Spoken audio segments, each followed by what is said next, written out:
Hyundai gives us a closer look at the EV-led 2024 Kona electric design. Oh, wow. Okay.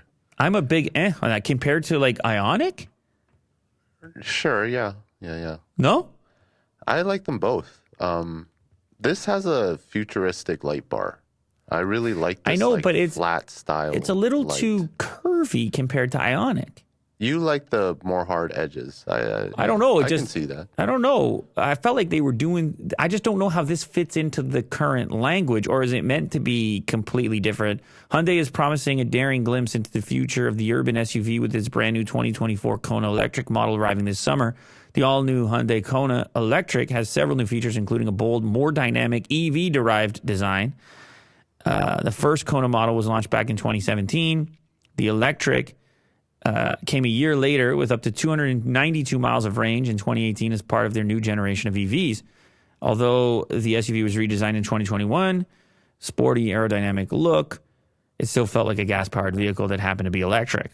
They fixed this with a complete EV-derived futuristic overhaul for the 2024 model year after receiving praise for the bold Ioniq 5 design. They brought the innovation and commitment into this. I feel it doesn't really integrate properly. Play the video and I'll decide here.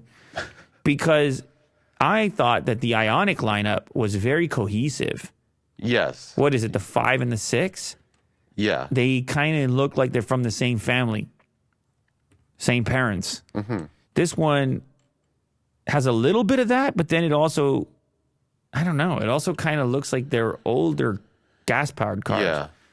Well, that's the thing with like design teams and EVs now. They have like internal design teams that are completely different. And then they have these different design languages, even within their own company. I mean, it looks nice. I think it's just they set the bar so high with what they did with Ioniq? Yeah, with the initial Ioniq designs.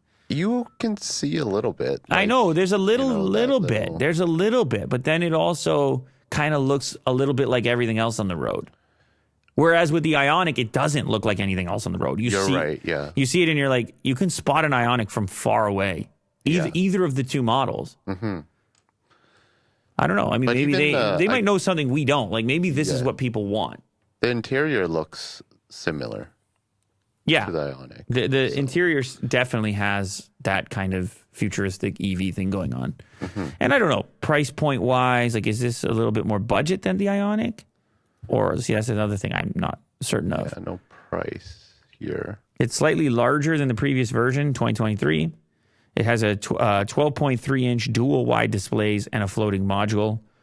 I don't think it looks bad. If I had to pick between this and the Ioniq, and I don't know, it might be a little bit bigger. I'm more. If I had to pick between those two, I would go in with Ioniq. Yeah. Yeah. That's all I'm saying.